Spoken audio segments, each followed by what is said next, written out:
دعا میں رب کریم سے عرض کیا ہے یا رب العالمین اسلام کو عزتیں دینی چاہتا ہے تو عمر کو اسلام کی دولت عطا فرما۔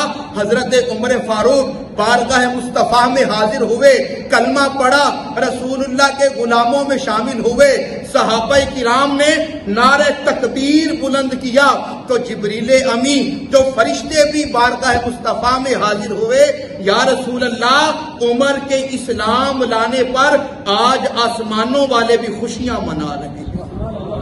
یا رسول اللہ عمر کے اسلام پر آج تو آسمان والے بھی خوشیاں منا رہے ہیں۔ میرے دوستو یہ ہیں حضرت فاروق اعظم رضی اللہ تعالی عنہ، وہ عمر فاروق کہ جن کو دیکھ کر شیطان رستہ بدل لیتا ہے اسے عمر کہتے ہیں، جس کے گھر میں نبی دلہا بن کے داخل ہو اسے عمر کہتے ہیں، جن کے بارے میں رسول اللہ نے فرمایا کہ شیطان عمر کے سائے سے بھی بھاگ جاتا ہے، ارے اس ہستی کو عمر کہتے ہیں۔ ارے تمام صحابہ رسول اللہ کے مرید ہیں، جو مراد رسول ہے اسے عمر کہتے ہیں۔ اور میرے دوستو وہ عمر جس کے آداب شیدا سکر، وہ عمر جس کے آداب شیدا سکر، اس خدا دوست حضرت پہ لاکھوں سلام۔